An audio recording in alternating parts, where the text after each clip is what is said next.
Hey y'all, Lauren Phelps here. Today I want to keep talking about being authentic, being true to yourself, and uncovering what is really true to you and peeling back the layers of your habits and your conditioning and just being yourself. How awesome is that if you were just yourself? So today I want to talk about this word called perfect and perfection.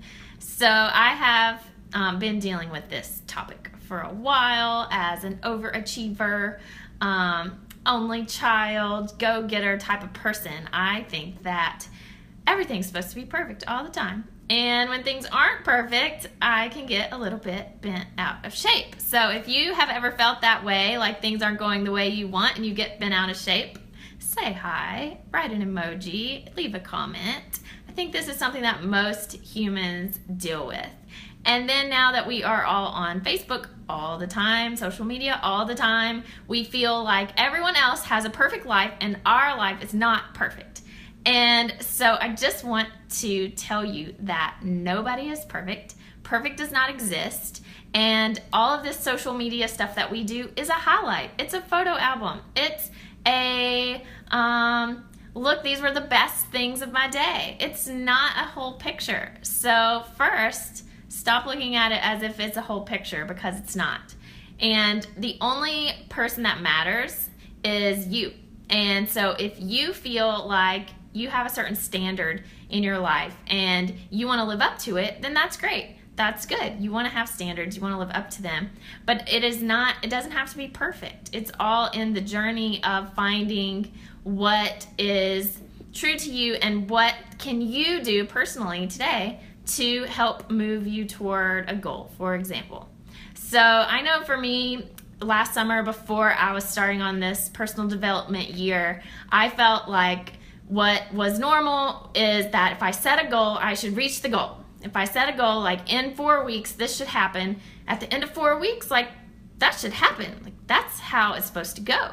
And it wasn't quite happening that way, and I was really stressed out and upset and frustrated and starting to make it like, oh my gosh, what am I doing wrong? Like I suck. Oh my gosh, blah blah blah. And I got into this downward spiral, and that is like the worst place ever.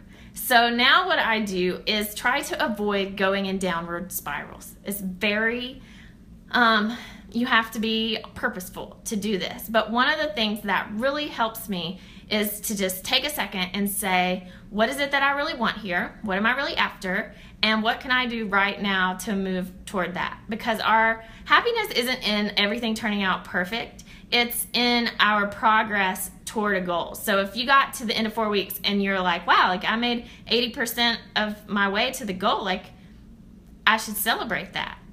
If you have been like me in the past, you're like, dang it, but I didn't get 100%. Oh my gosh. And that's not cool. We got to give ourselves more slack than that.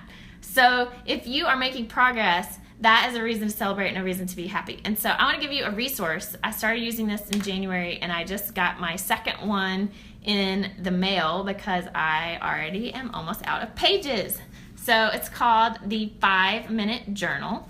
And every morning and every night, it probably is really the 2-minute journal. You just write something you're grateful for, and you write something that would make today great, and it has to be something you can do. So it could be, I am going to call 2 friends today. So it's not, I'm going to hope 2 friends call me, it's I'm going to call 2 friends.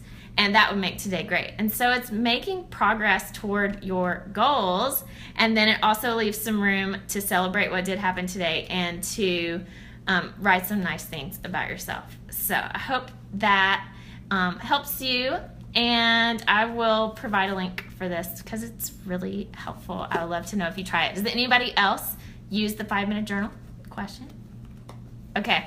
I look forward to talking to you guys soon. See you later.